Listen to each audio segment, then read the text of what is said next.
My brother-in-law, Sammy, lost his home shortly after his divorce 10 months ago. He moved in with us and brought his twin daughters, Olivia and Sloane 18, with him a couple of months ago. His sister, my wife, and I have one daughter, Zoe 16, and she and her cousins aren't close but get along fine. Olivia and Sloane have no respect for Zoe's privacy, none. They used to walk into her room and take everything they get their hands on.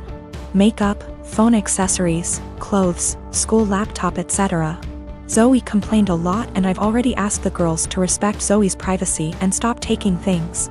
My wife and Sammy saw no issue with this. After all, they're girls and this typical teenage girl's behavior. I completely disagreed. Last straw was when Zoe bought a $60 M.A.C makeup kit that looks like a paint set that she saved up for over a month, and one of the girls, Sloane, took it without permission and ruined it by mixing shades together while using it. Don't know much about makeup, but that's what Zoe said when she found the kit on her bed, and was crying. I told my wife and she said she'd ask Sloane to apologize, but I got Zoe a lock after I found she was moving valuable belongings out the house because of this incident. Sammy and his daughters saw the lock and weren't happy. The girls were extremely upset. Sammy asked about it and I straight up told him. He said, "My daughters aren't thieves. It's normal that girls of the same age borrow each other's stuff." He said Zoe could easily get another makeup kit for $15 from Walmart and shouldn't even be buying expensive adult makeup in the first place, and suggested my wife take care of this defect in Zoe's personality, trying to appear older than she is. He accused me of being overprotective and babying Zoe with this level of enablement. I told him this between me and my wife, but she shamed me for putting a lock on Zoe's door for her cousins to see and preventing them from spending time with her, saying I was supposed to treat them like daughters. Then demanded I remove it, but I said this lock does not get removed till her brother and his daughters are out of our house.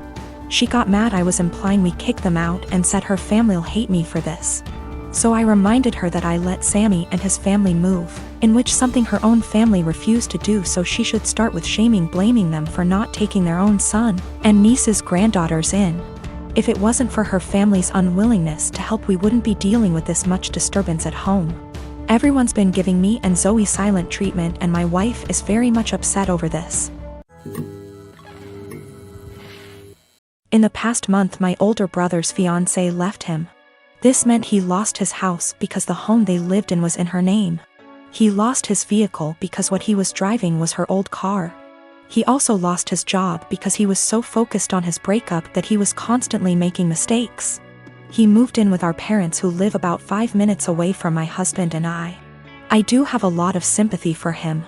He literally has nothing, no home, no car, no job, no relationship.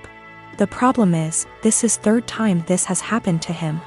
That's right, he has had 3 fiancées leave him now, and every time he winds up losing everything. He has had 2 cars impounded because he gets so upset over his breakups he loses his job and can't make payments on his vehicles. My parents and I have bailed him out of these situations every time. I even paid off his back payments on his car, paid for his dog's vet bills, and paid some of his rent before. My parents and I have literally spent thousands of dollars trying to help him. Each of the past 2 times he winds up moving back in with my parents, who are in their late 60s. While we pay for everything for him, whenever he goes through a breakup he becomes a total jerk. He spends every weekend with his friends out camping or vacationing. How he pays for it I have no idea. After the second fiancé, he took a trip to Fiji with his friends but couldn't afford to pay his rent. He mostly ignores me unless he needs money, which, during this breakup, I am refusing to help him out at all. The worst part is he treats my parents like garbage. If they ask him questions like, "Have you been looking for a job?" he will yell at them. He has no problem eating the food they provide for him and living in their house rent and utility free. And driving my mom's brand new car, which she got because he totaled her last car, but makes them absolutely miserable. My mom told me he will yell at them, call her stupid, trashes their house, sleeps all day, and leaves the care of his dog up to them. Every time I see my mom lately, it's obvious that she's been crying. The most recent event took place on Sunday. In an attempt to get him out of the house for a while, I offered to take him out in our boat. He seemed super excited about it, and when he's excited he can actually be a lot of fun to be around. He tells me he's hanging out with friends but will be back in town Sunday afternoon. Sunday afternoon rolls around and he's nowhere to be seen. I get a text around 6 p.m. that he's decided to go to a local tourist destination with all his friends. They are going to tube down a river. I'm bummed because I was honestly looking forward to it and because my brother has once again chosen his friends over his family. But it's whatever, I honestly don't rely on him for anything, so it's not that big of a deal. But then I find out he's driving my mom's car and she has to be in her office early Monday morning. Then the peaceful protests in our town turn into full-on riots and my brother is still not home. At this point he can't get home because they've blocked off access to our town, so he just stays with his friends, and I wind up taking my mom to work. My dad tries to talk to my brother on Monday about how irresponsible he was, and my brother just yells at him, and then locks himself in my parents' basement for the rest of the day. My parents are miserable. They want to help and have always said they will do anything for us kids. But they are just enabling my brother every time they bail him out. My dad has major health problems that are being exacerbated by the stress my brother is causing. My mom has a history of severe depression that I see her slipping back into the longer my brother is with them. I'm really close to my parents and they are usually very fun people. The longer my brother stays with them, I am seeing them become depressed, short-tempered, and miserable. I tried telling them to kick him out, one of his friends would surely take him in. But they insist that they don't want to leave him homeless. I can't convince them to kick them out, but is there anything else I can say or do that might get my brother to get his head out his ass and get a job? How can I get my brother to see his behavior towards my parents is unacceptable? It just sucks.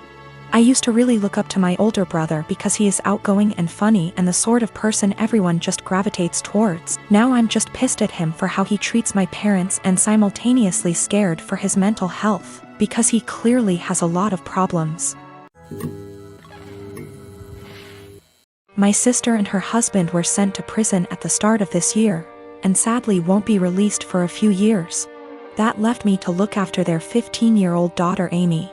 I was perfectly happy to do this, but as most of their wealth was seized for being ill-gotten, it's meant that I've been having to care for her out of my own pocket.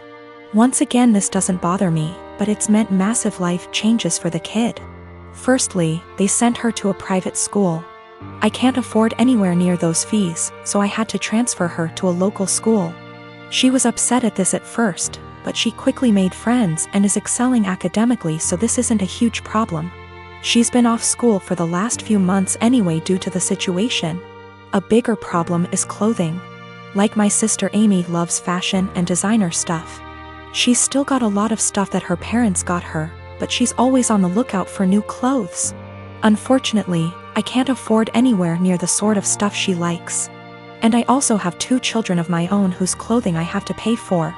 I have told my sister this, but she insists I should make allowances because her daughter is going through a tough time.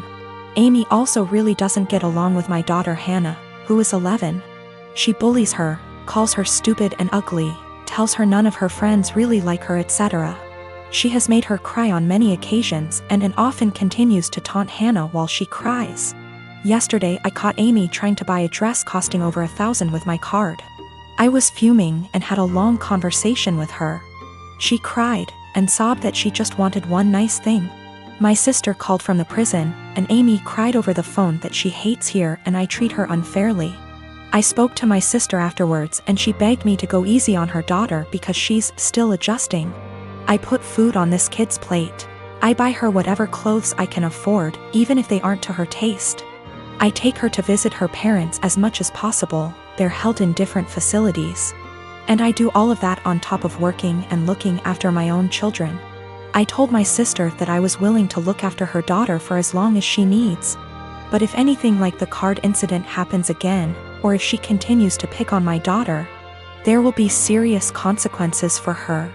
My sister wanted to argue, but they get limited time on the prison phone. I think what I'm doing is right.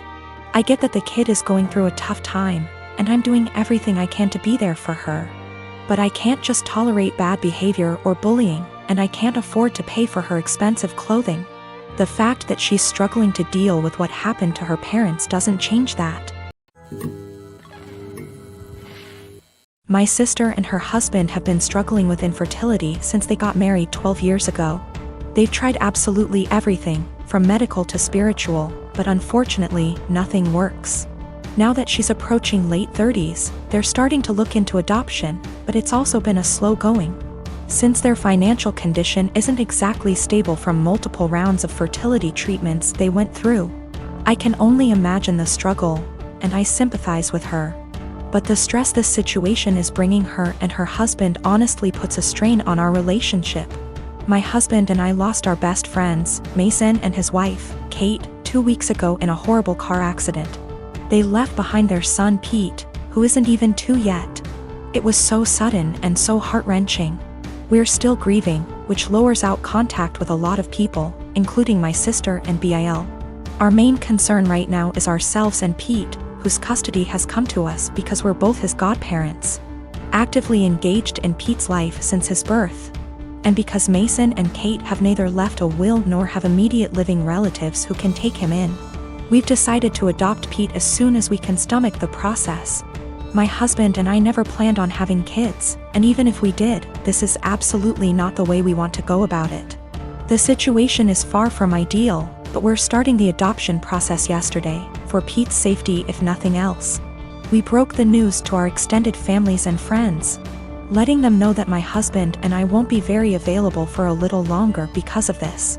I know my sister and brother-in-law will have something to say about this. I'm prepared for a few heated text messages or voicemails. However, I didn't expect them to turn up on our doorstep, crying about how unfair it is that we were given everything they wanted, and how we didn't deserve to be parents because we didn't go through what they had to. I've never seen my husband so angry before. He's usually very mild and gentle, but recent events have stretched our patience to the limits. We kicked them off of our porch, and I told my sister before she left that since our pain inconveniences her so much, I won't have her around me and my family at all anymore. I know she made a fuss about it, and now everyone has something to say to us. We turned off our phones, so we don't know which ones are cursing us and which one aren't. I know some did //r. My husband and I are both in pain and grieving, and we can't trust ourselves to be objective. For the sake of disclosure, my husband and I are both men. No, this is not a case of homophobia. My sister, for all her fault, was the first person to accept me for who I love.